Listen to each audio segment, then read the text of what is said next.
Sobat Maestro, sesaat lagi kita akan bersama-sama mengikuti program podcast Sukabawa bersama Gereja Isa Al-Masih Jemaat Maleer. Selamat mendengarkan.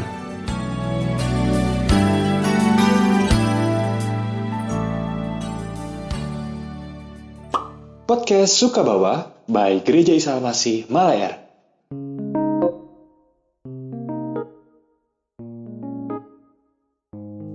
Oke, back again with us di podcast Sukabawa, masih dengan Indra dan juga Bapak Gembala Pendeta Alisteon atau Ko Iyas nih. Iya. Tidak begitu banyak yang tahu panggilan akrab ini, tapi nanti mungkin kalau ketemu di jalan atau ketemu di gereja di Maleer bisa panggil Ko Iyas dengan sebutan, karena hampir semua kayaknya di gereja manggil Bapak Pendeta kita itu dengan Ko Iyas gitu. Jadi memang sudah terkenal dengan sebutan Ko Iyas. Oke, back again nih. Kok kita sempat bahas di episode sebelumnya tentang gimana sih mengalami problem yang suddenly tiba-tiba yang mungkin mendatangkan trauma atau mungkin penyesalan, dan kita juga membahas tentang bagaimana untuk bangkit lagi, dan itu dimulai dengan diri sendiri, yaitu menjadi tenang dan menjadi siap, dan kondisi hati juga siap untuk datang ke Tuhan, karena kita percaya bahwa Tuhan akan memberikan pertolongan tepat pada waktunya dan petunjuk-petunjuk, mengkolaborasikan akal budi kita dengan hikmat yang Tuhan berikan dan juga dengan pimpinan Roh Kudus yang kita percaya ketika ini dilakukan, ya kita sangat excited ya untuk mendengar kesaksian-kesaksian ya dari warga-warga Sukabawa yang mengalami kemenangan demi kemenangan. Berdoa banget buat warga-warga Sukabawa untuk bisa melewati setiap situasi ini. Nah, pasti seperti yang sudah disampaikan sebelumnya, kita mau bahas hari ini lanjutan tentang Ayo Bangkit Lagi ini, tentang bagaimana memulai atau mendapatkan penguatan atau juga momen untuk kembali bangkit berkaitan dengan lingkungan sekitar nih, atau mungkin bagaimana sih caranya untuk mendapatkan penguatan dari orang-orang sekitar dan juga mendapatkan motivasi untuk kembali melanjutkan hidup nih. Karena ya kita nggak bisa terus ada di momen penyesalan itu terus kan, kita harus bangkit dan melanjutkan hidup. Nah, ngomongin soal makhluk sosial, kita setuju bahwa kita memang adalah orang-orang yang selalu membutuhkan orang lain ya, sekuat-kuatnya kita, se-independen-independennya kita sebagai orang yang memang terbiasa mandiri, sebagai makhluk sosial kita pasti membutuhkan orang lain.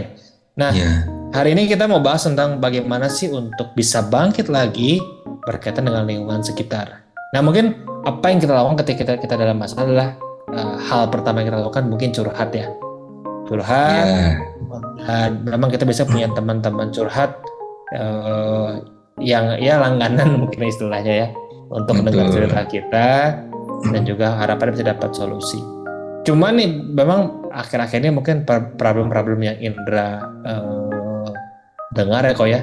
Biasa orang suka merasa, aduh saya kayaknya salah curhat deh sama orang karena mungkin mulutnya ember, atau mungkin ternyata teman yang kita percaya sejauh ini ternyata cuman pengen yang masa-masa senang sama kita doang, ternyata pas masa-masa sulit responnya dingin dan sebagainya. Ya balik lagi mungkin pendapat Indra, ya kita juga tidak bisa mengontrol respon orang lain ya berkaitan dengan hal ini. Tapi rasa-rasanya semakin dewasa kita jadi lebih bisa menyeleksi nih lingkungan-lingkungan. Kayak misal Indra suka menyeleksi nih teman main sama teman untuk diajak serius tuh biasanya berbeda. Ya itu memang. Jadi kalau zaman dulu udah kuliah teman main sama teman belajar kelompok tuh dibedain biasanya. Bukan berarti pilih-pilih ya, cuman Indra kayak mulai bisa, oh ternyata memang untuk hal ini Indra bisa sama si orang ini nih, tapi kalau hal ini mungkin Indra lebih tepatnya sama orang ini. Situasi seperti ini kadang orang melihatnya sebagai, aduh pilih-pilih temen nih kayaknya, kok kayak berteman tuh pilih-pilih, situasional banget kayaknya. Nah tapi rasa-rasanya ya itu real terjadi bahwa memang untuk mencari tempat penguatan, apalagi kalau kita mau menjatuh tuh memang harus berhikmat juga mencari tempat penguatan ya kok dari lingkungan sekitar.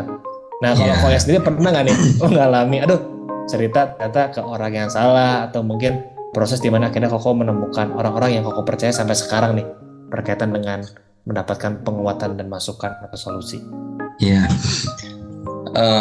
pengalaman pokok yang mungkin di dalam pergumulan-pergumulan seperti yang minggu lalu atau episode lalu Koko ceritakan adalah bagaimana Koko membutuhkan support ya, sudah pasti untuk menenangkan diri itu membutuhkan support. Nah, support yang pertama menurut Koko yang penting adalah dari keluarga ya. Kalau yang sudah berkeluarga, punya istri atau suami ya tentu kepada mereka lebih dulu, kemudian juga kepada anak-anak yang sudah cukup dewasa.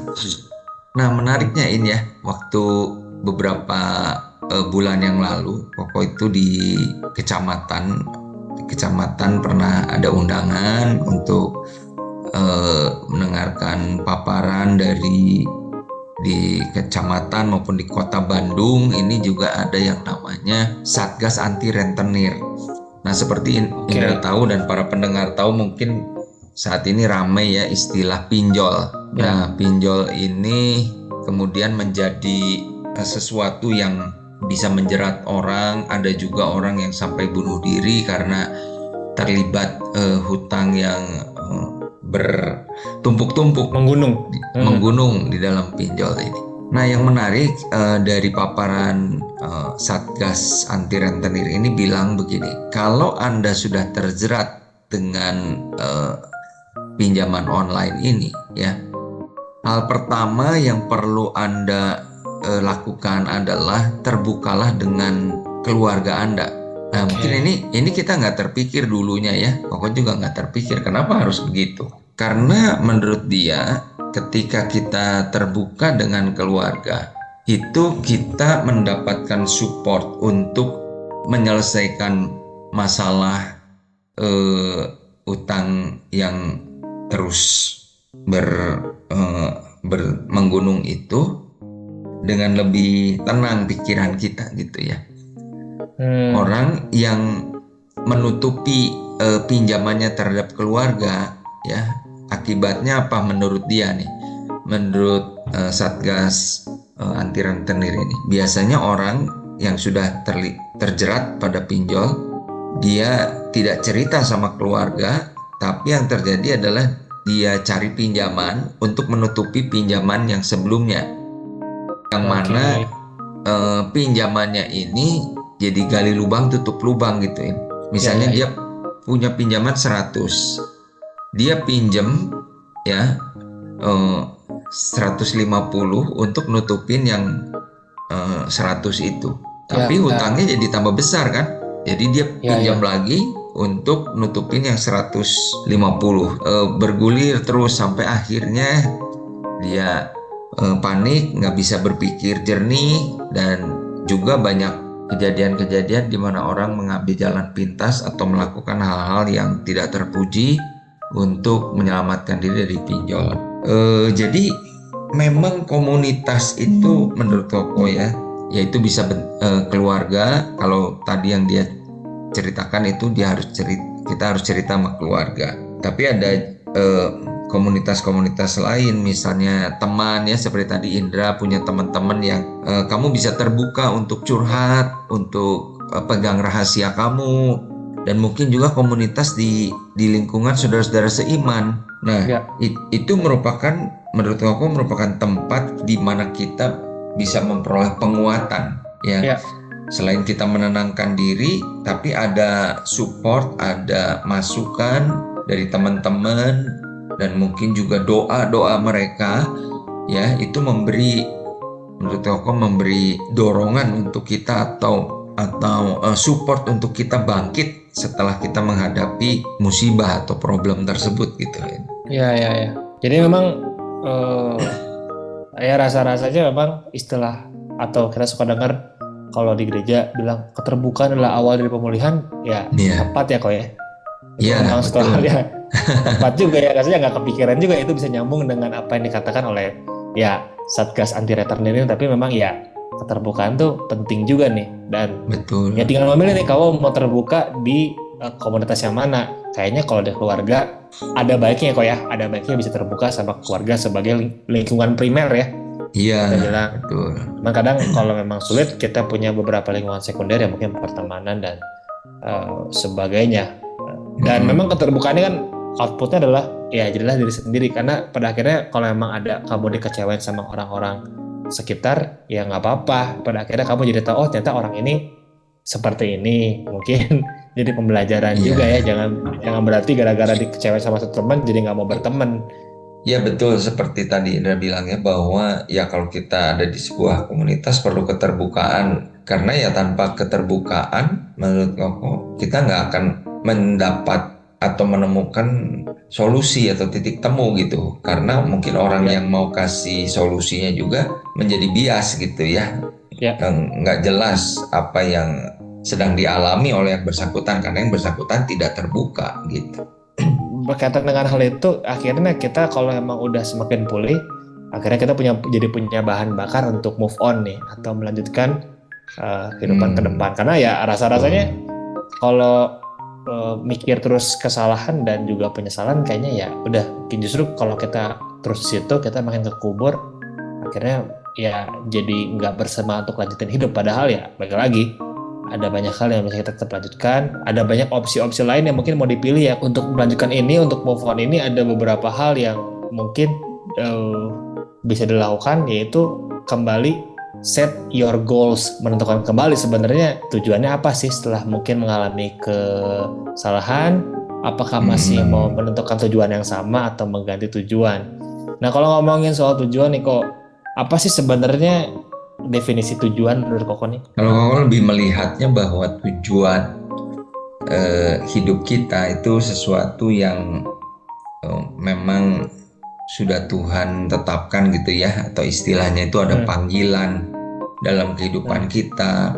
Panggilan ini berbicara termasuk juga passion kita, ability kita, passion. Ya kemampuan kita. Nggak mungkin kita pengen punya tujuan menjadi artis, penyanyi gitu, tapi baca not lagu aja nggak bisa gitu kan, nggak mungkin gitu ya. Pasti ada ability di situ, ada kebisaan kita di situ. Ada juga pengalaman-pengalaman yang membentuk kita sehingga kita menjadi punya passion di situ. Menurut aku tujuan ketika kita merenungkan tentang apa sih tujuan hidup kita gitu ya, hal itu nggak lepas dari bagaimana kita memandang Tuhan yang menciptakan kita ini sebagai pribadi yang unik, yang spesial gitu, dan kemudian kita men-setting mindset kita untuk Tuhan, saya mau hidup seperti yang Tuhan kehendaki. Kalau bicara tentang sukses, ya sukses orang lain itu nggak bisa kita langsung apply atau terapkan dalam kehidupan kita gitu ya. Jadi kita kembali kepada tujuan hidup kita itu ya pasti awalnya tuh kita dapat sesuatu gitulah, apa yang menjadi passion kita, apa yang menjadi kemampuan kita, disitulah perlu kita pertajam gitu. Pada akhirnya itulah yang akan kita kejar di dalam kehidupan ini gitu ya. Ya mungkin akhir-akhirnya jadi lebih bisa merenung kali ya kok ya. Kadang kalau udah ada problem baru bisa merenung. Sebenarnya apa sih yang Tuhan mau sebenarnya gitu ya. Biasanya memang kadang harus ada problemnya dulu ya. Iya betul. Indra tuh suka juga relate sama ceritanya Yunus nih, yang kayak harusnya ke Niniwe tapi akhirnya nggak mau, terus akhirnya harus ada di dalam perut ikan besar dulu ya kok ya, selama 3 hari. Kalau Indra pernah baca kisahnya pas zaman sekolah minggu ya, jadi kebayangnya juga apa sih yang Yunus pikirkan selama ada di perut ikan besar ya, kayak mungkin merenung, mungkin ada di masa-masa aduh sebenarnya apa sih nih arahnya mau kemana. Tapi setelah dia akhirnya dikeluarkan dari perut ikan besar dan akhirnya di Pulau Niniwe dan banyak orang bertobat, akhirnya oh ternyata ini ya. Mungkin ada momen-momen di mana kita akhirnya oh ternyata ini ya, oh ini ya ternyata. Iya betul. Ya selain itu memang kita harus juga terbuka pada tuntunan Tuhan gitu ya. Yes. Kembali kepada tadi, perlunya komunitas, perlunya orang-orang yang benar-benar care sama kita gitu ya. Jadi mungkin sharing sedikit dari pengalaman Koko sebelum Koko menjadi hamba Tuhan. Memang Koko pernah menjadi guru gitu ya, pernah bekerja di perusahaan, pernah ya menjadi salesman juga gitu ya, marketing gitu. Ya semua itu memang ada plus minusnya gitu. Tapi pada satu titik di mana kemudian ada satu saat di mana ada orang-orang yang Koko kenal yang mengencourage Koko dan berkata, kamu kayaknya Tuhan panggil nih untuk menjadi pelayan sepenuh waktu. Koko dulunya berpikir begini, saya mau jadi pelayan ya part time aja gitu ya, yang penting full heart gitu. Tentu tidak salah ya, bukan berarti semua yang semua pelayan Tuhan yang benar tuh harus full time, enggak juga gitu ya. Tetapi ketika Koko belajar untuk menyerahkan apa yang menjadi rencana hidup Koko, tujuan hidup Koko, dan terus ada orang-orang ya yang sepertinya meneguhkan gitu, mengkonfirmasi gitu, memang kayaknya Tuhan ingin saya untuk mengarahkan tujuan hidup saya ke situ gitu sebagai hamba Tuhan. Ya udah, pada akhirnya teman-teman itu juga atau orang-orang itu juga yang memberikan encouragement gitu, memberikan dorongan atau peneguhan. Oke. Berarti memang flow-nya kalau udah tenang, kalau kita urutkan tenang, coba datang sama Tuhan, mungkin Tuhan ngasih hikmat sesuatu. Betul. Validasi ke orang-orang sekitar, langkah selanjutnya apa nih untuk move on. Jadi ya kita kena masalah itu bukan akhir dari segalanya ya kok ya. Ternyata bisa ada step-step yang kita ambil supaya kita bisa lanjutin hidup, karena ya itu, hidupmu bukan sekedar hanya kena masalah dan akhirnya ya udah selesai gitu ya, game over gitu kalau di game lain. Tapi ya kan ada pilihan coba lagi ya, atau retry atau menyobain game lain juga nggak apa-apa kan sebenarnya kok ya, kalau udah game over kan. Jadi ya ada banyak pilihan buat teman-teman tuh, warga-warga Sukabawa yang mendengarkan. Sekali lagi jangan menyerah, ada banyak opsi dan ada banyak komunitas di sekitarmu ya. Dimanapun kamu bergereja, dimanapun kamu berada, di komsel gereja ataupun mungkin komunitas gereja manapun, di mana kamu bertumbuh, cobalah terbuka dengan ya berbagai komunitas yang kamu percaya, mulai dari keluarga, pertemanan, dan mungkin juga lingkungan gereja yang kita percaya bisa ada komunitas-komunitas yang mendoakan dan menguatkan. Ya mungkin situ kamu bisa menemukan, oh ternyata ini loh yang Tuhan mau gitu kan. Karena memang harus kena problemnya dulu mungkin untuk buat kita ngeh. Tapi ya nggak apa-apa, jangan fokus sama masalahnya, tapi fokus pada hal-hal yang akhirnya kamu jadi terbuka untuk jadi tahu gitu, oh Tuhan ternyata mau ini ya gitu. Karena ya kita punya pengalaman masing-masing, dan harapannya apapun yang kamu alami, kamu bisa dapat peneguhan, penyelesaian, dan juga justru bisa mengerti juga panggilan Tuhan buat hidup kamu tuh apa. Mungkin ada closing statement dari Koyas nih berkaitan dengan hal ini.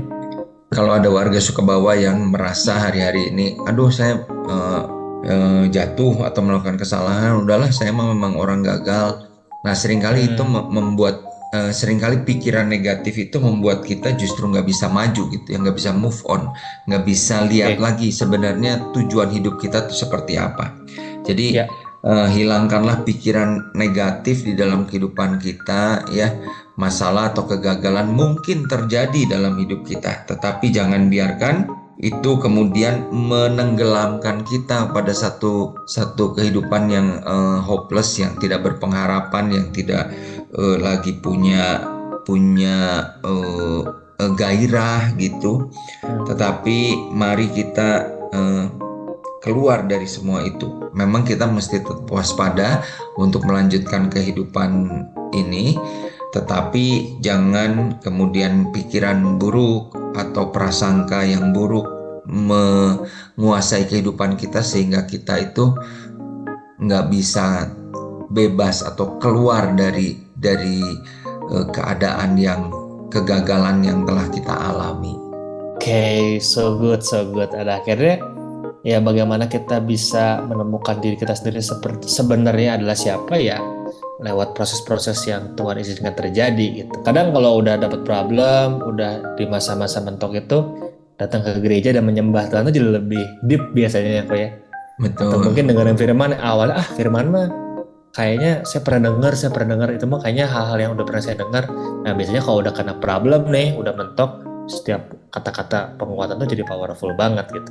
Jadi ya, baik again, kalau udah gagal bukan hopeless, tapi justru jadi kayak orang yang menyadar bahwa akhirnya ternyata ini juga ya, membutuhkan orang lain, membutuhkan Tuhan, dan akhirnya perlu mencari solusi. Karena baik lagi ya, selama kamu masih punya kesempatan untuk mencoba, cobalah lagi. Sebelum terlambat, cobalah lagi yang kamu bisa coba, dan pastinya dengan tuntunan Tuhan dan juga punya teman-teman sekitar. Kita tuh selalu di gereja selalu punya di Malaer tuh selalu punya ya komsel-komsel dari berbagai generasi, atau bahkan juga yang orang yang senior sampai anak muda juga kita punya wadah-wadah untuk ngobrol-ngobrol ya kadang gitu kok. Jadi ya mungkin budaya di gereja masing-masing tuh berbeda, tapi ya saya percaya setiap gereja pasti bisa jadi wadah ini ya untuk saling menguatkan tuh. Gereja itu selalu punya wadah ini. Ya harapannya kalian semua bisa menemukan solusi penguatan, dan again dari konten ini harapannya juga bisa. Kita nggak pernah tahu siapa yang mendengarkan ini, tapi kita selalu percaya setiap pembahasan ini bisa datang tepat pada waktunya sesuai dengan apa yang sedang dibutuhkan oleh warga-warga Sukabawa nih. Harapannya kapanpun mendengarkan ini, semoga bisa jadi penguatan juga buat teman-teman semua. Oke, I think that's it.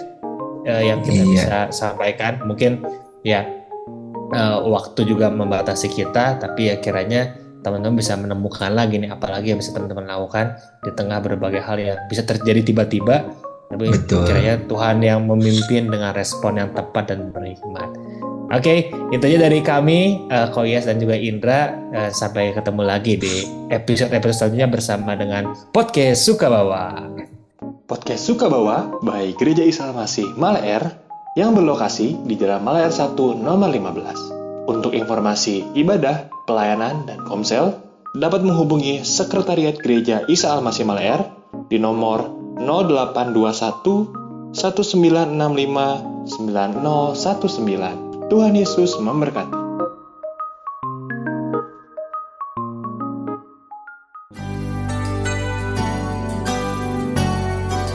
Sobat Maestro, Anda baru saja mendengarkan program Podcast Sukabawa bersama Gereja Isa Al-Masih Jemaat Malaer. Terima kasih atas kebersamaan Anda. Tuhan Yesus memberkati.